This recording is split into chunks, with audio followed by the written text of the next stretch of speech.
is Ashley Davis from HeliTuning.com, and this is the final video looking at the 600 EFL Pro in its standard form. There is going to be a follow-on video to this where I swap the rotor head for the new DFC rotor head.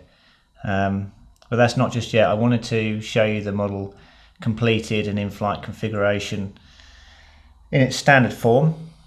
And this is with all of the radio gear installed. So the last time we saw the machine, I had to install the servos and the radio gear and the ESC and all that stuff, and now that stuff is all installed. Now I didn't cover that in detail in the build video because it's just bolting servos into the machine.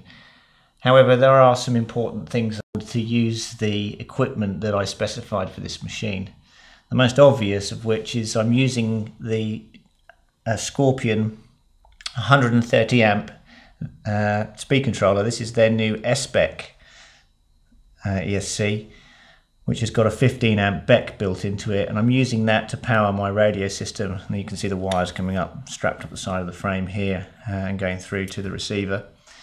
This is a BeastX powered flybless system, so we've got the BeastX mounted up the front here, and normally I've got a Velcro strap over this, but I've taken it off for the purposes of the video. Obviously this is a very big ESC for this machine. You would probably use a 90 amp Scorpion S-Spec speed controller in most situations, but that particular speed controller is not out yet, and I wanted to try out the new S-Spec one, so the 130 amp got installed. And as you can see, it fits nicely on the side of the frames here, and the canopy does fit over it quite snugly, but it all goes in okay. Power cables up the back here, and the packs installed into the machine as well. These are 3500 12S OptiPower packs. In terms of fitting the servos, as I mentioned, I had to do a little bit of work to get different servos to those supplied by Align into the machine. The Align 610s would bolt straight in.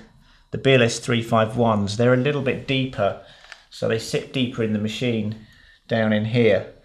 And so you have to space the servo out from the frames a little bit. So what I did was I took these carbon spacers that they provide and put one of them underneath the servo tab just to bring it out a bit further, top and bottom. And that meant that I was short of some servo tabs for my elevator servo. So you can see here, back here, the elevator servo has got some washers on it. It's a little bit difficult to see. But bringing it and turn it a little bit, you can probably see the washers down inside there that I've used to fit that servo. Yeah, a little bit difficult to see in there. It's probably the best view of them you'll get. But yeah, just use some washers rather than the carbon plates in order to do that.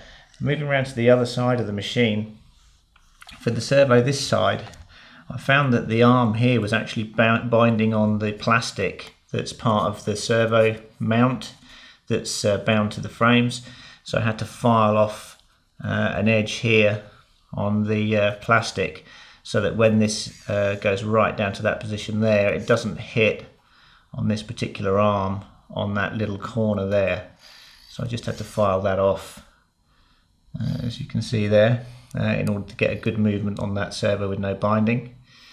Using the standard Align arms in the outer hull, but because it's BeastX, one of the things you do have to do in order to get your configuration right for the flybless system, you need to change the balls on the swash plate here to a shorter ball. So the standard kit comes with a ball that's kind of spaced away a little bit for the Align 3GX system. And that was no good for BeastX. So this is just a standard ordinary steel ball from another Align kit, which I've just bolted in there, short ball, and then that gives me the blue light when I'm setting up the BeastX to show that my flybless configuration is within tolerances.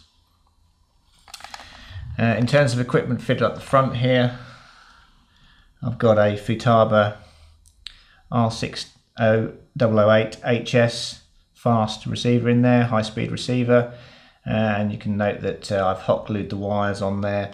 I've also hot glued the wires on the BeastX at the front here, and you can probably see that I've also used some hot glue in certain strategic places. I'll just try and hold this up a little bit better so you can see this. There's a little point here where there's some hot glue, a little point here, a little point here, a little point here, which I'm just using to make sure that if these wires vibrate, they don't touch a sharp edge on the frame. There's lots of ways you can do this sort of thing. I could have braided these wires. I didn't actually have any braiding, so I just used the hot glue instead, which is a neat little trick. Okay, obviously the elevator servo is fitted in the back there. Using the washers, as I said, I didn't need to do any spacing or anything for that particular servo. It just sits down inside the provided metal mount nicely. And that's about it. I mean, that's all of the setup of the machine ready to fly. As I said, the next thing that's going to happen with the machine is this rotor head's going to be coming off, and the new DFC rotor head is going to go on, which will get rid of this sort of mixer arm type thing. Well, it's not a mixer arm, but it's the swash plate phasing arms. It will get rid of that and replace it with the new arm that sort of comes down onto the swash plate and does the phasing from the swash plate. So that's what's going to be changed with the DFC head. So I have flown the machine, obviously having set it all up, and it is a complete rocket ship. Very, very exciting machine to fly. Really enjoying it. Very pleased with the quality of the kit.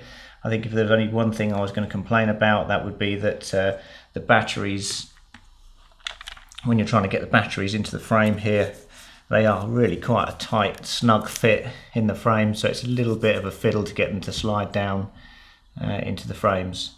But aside from that, yeah, nothing really to complain about. Really nice kit.